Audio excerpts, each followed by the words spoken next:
Hi, everyone. My name is Manish Sethi. I'm the CEO and co-founder of Rescue Glass, and I'm delighted to have Krista with me today. Krista, can you please introduce yourself? Hi, everyone. Thank you so much for having me today. I'm Krista. I have a background in energy and environmental policy from NYU, and I'm currently the junior sales manager at SunGrow Power. I'm here to have a conversation about sustainability and answer some questions.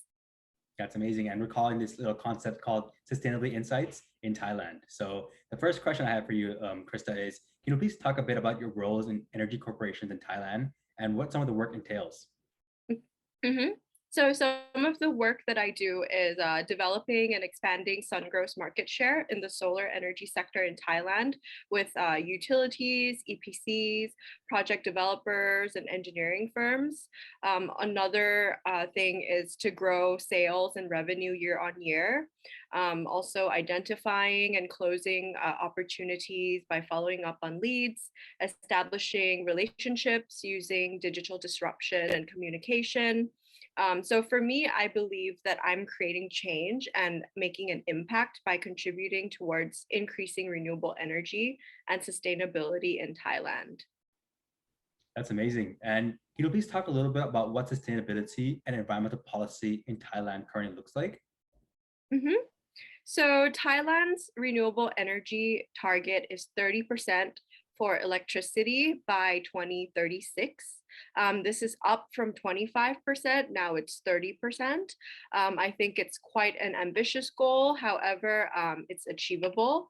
And this plan includes increasing solar PV, natural gas, biopower, and wind energy in Thailand.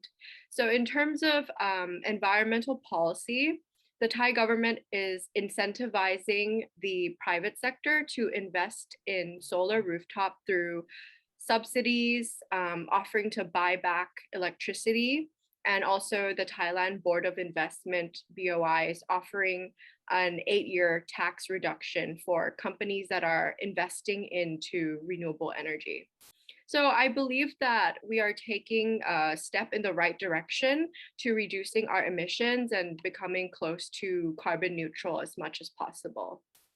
I'm really glad to hear that. I really hope that we continue for companies to be more sustainable and move towards the right direction, investing into solar energy. And it's so great that the government's providing subsidies and offering to buy back electricity as well.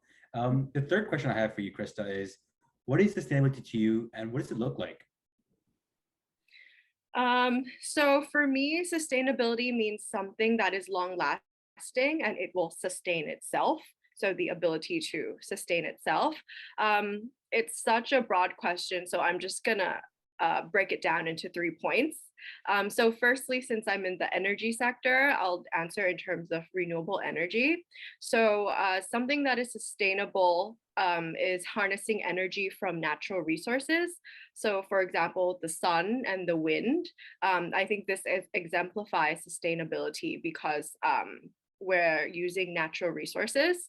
And secondly, it's all sustainability is a balance of supply and demand. So, for example, Thailand, let's say rice, it's not like we're producing too much rice or we're not producing enough for demand. So either of those examples are non-sustainable, right? So when there's a balance of supply and demand, and the same thing for, whether it's oil or gas or solar, there needs to be a balance in supply and demand for it to be sustainable for everyone.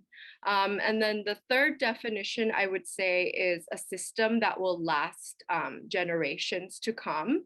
So I think 2 generations before us they discovered oil, and this allowed us to um, build the world that we have today and also transportation and our quality of life.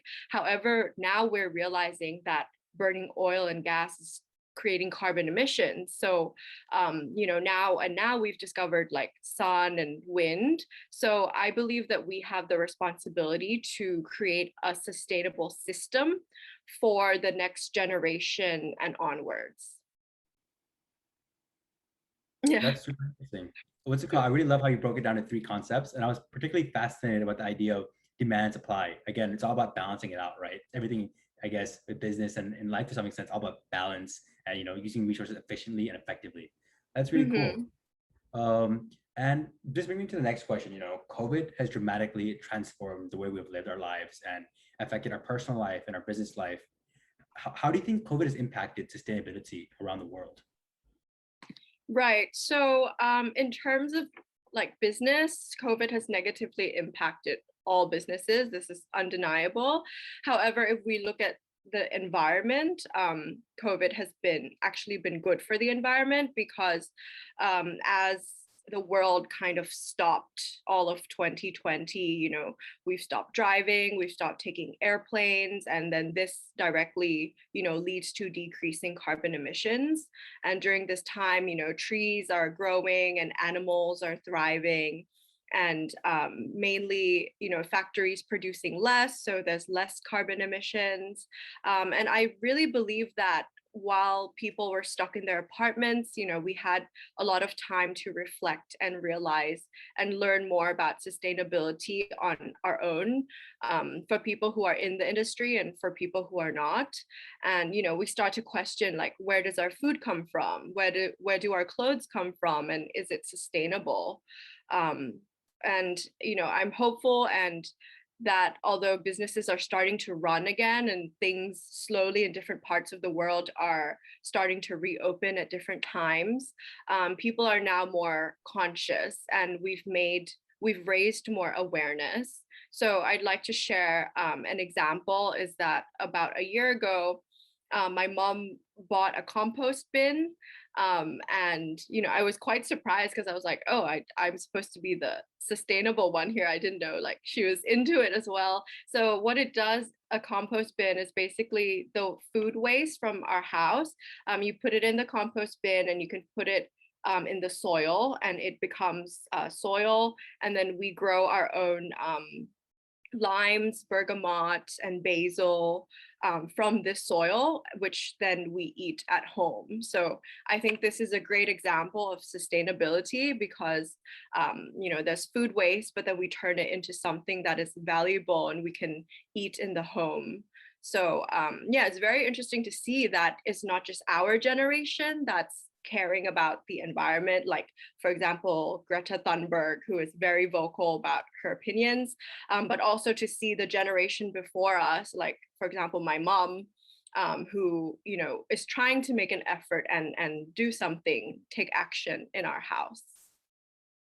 That's super interesting. Thanks for sharing that little story. And I think to encapsulate what you're saying, I think the most important thing is awareness. And I think as bad as COVID has been, it's provided us more time to reflect and be more aware about what the issues going around the world. And it's our responsibility, no matter what generation we're in, to create positive change and do our best to preserve our environment and our society. So that's really incredible. Krista, I know you did a master's in NYU in energy and sustainable policy. To people who are aspire to do a master's in the future, for young entrepreneurs or anyone who's considering to do a master's, could you give a little insight into what the master's entailed and what you did? Yes, of course. So I believe that from now on to 2050, there's going to be high demand jobs in the renewable sector. So I definitely encourage anyone who is interested in energy or environmental policy or sustainability to pursue a master's because it's more specialized. So particularly, I would encourage solar and wind in terms of energy, to pursue a master's in that field. This is due to rapid decreasing costs. So the more we build stuff, the better we get at building the technology, and then prices decrease, and then it becomes accessible around the world. I remember vividly a bunch of my professors repeating this, like, so why is it cheaper? Because we're getting better at building the technology. So yeah, I would highly encourage anyone because a master's is more specialized, and also, the people you will meet at masters, your classmates and your professors. So at NYU, I had global electricity markets with Professor William Nelson, who is the head of power at Bloomberg New Energy Finance, and then the head of the energy department, Professor Carolyn Kisan, is really inspirational, and I a huge part of why I pursued energy was because she was the head of the department. So yeah, NYU was great in terms of events and networking. I think that's um, really our strong point, where we were able to attend these events and meet really world-class people who are in the industry.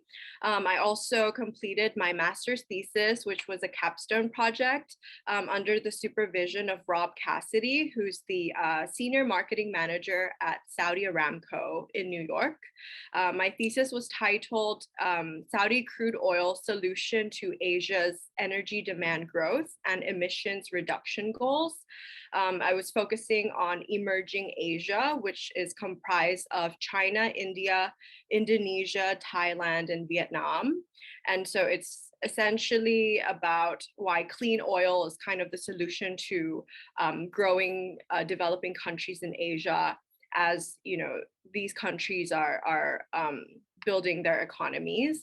And it was just kind of in defense of oil a little bit, because I believe that, you know, right now climate activists are like pointing fingers at oil companies, but for me, I think we should thank you, oil and gas. And, you know, as we build more solar and wind, there's a transitional fuel as well, which is natural gas and clean oil. So yeah, sorry, coming back to your question, I would encourage you to pursue energy and, you know, leverage your friendships with your classmates, your professors, take that internship, hop on a call, you know, because these things will lead you to opportunities and open so many doors.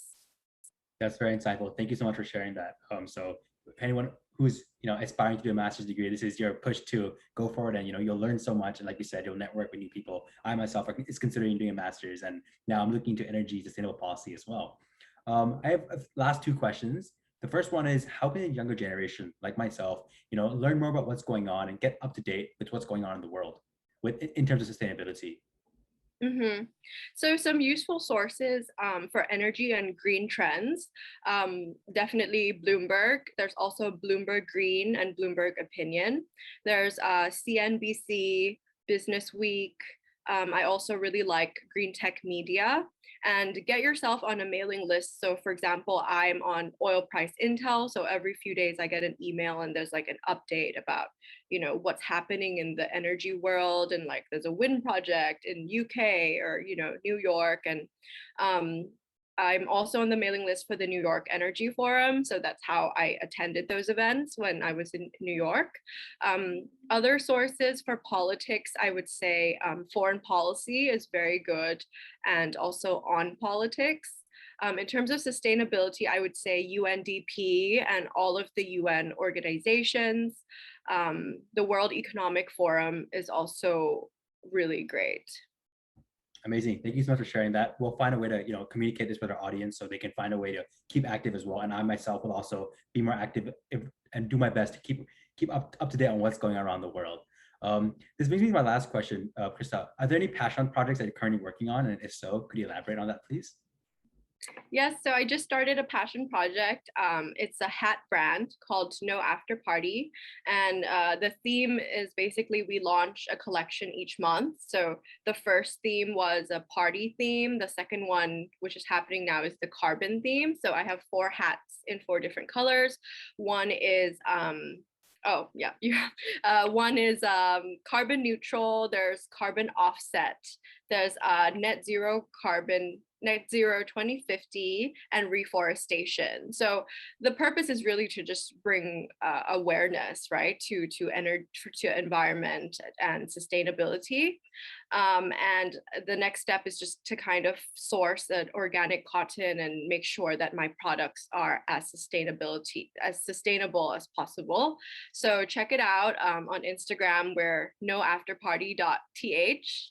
Manish got the carbon offset To one be in here in London as blue. well. Yeah. I love it. I wear it all the time. So Also, I want to encourage everyone to check out Rescued Glass. So what Manish does is basically upcycling products that are have been used before, and he upcycles them into a different product. So you can use them as something else. And the candle's really cool. But yeah. Perfect. Thank you so much for that, Krista. Just to end off, how can if people, as you're an expert in this field and have a lot of experience here, how can people contact you to find out more and just start a discussion? Because, I reached out to you. We met at a networking event in NIST, and I reached out to you a few months later, and I've learned so much from you, and you provided so many insights. How can they connect with you? What's the best way to connect with you and to learn more about sustainability and hear more about your story? Sure. So on LinkedIn and Facebook, I'm Krista Siri Sombunwong. I think my name is down there. On Instagram, I'm Krista Siri. And yeah, you could do LinkedIn, Facebook, Instagram, and I'm happy to, connect with anyone and answer any questions, raise awareness to sustainability. I love having these conversations and also connect with Manish and check out Rescued Glass. Perfect, Krista. Thank you so much for your time. I learned a tremendous amount. It was very insightful, and I hope it was insightful to everyone else listening as well. And I hope to have more conversations with you like this in the future. So thank you everyone for joining us today, and hope to see you guys soon. Thank you so much. Bye Bye. bye.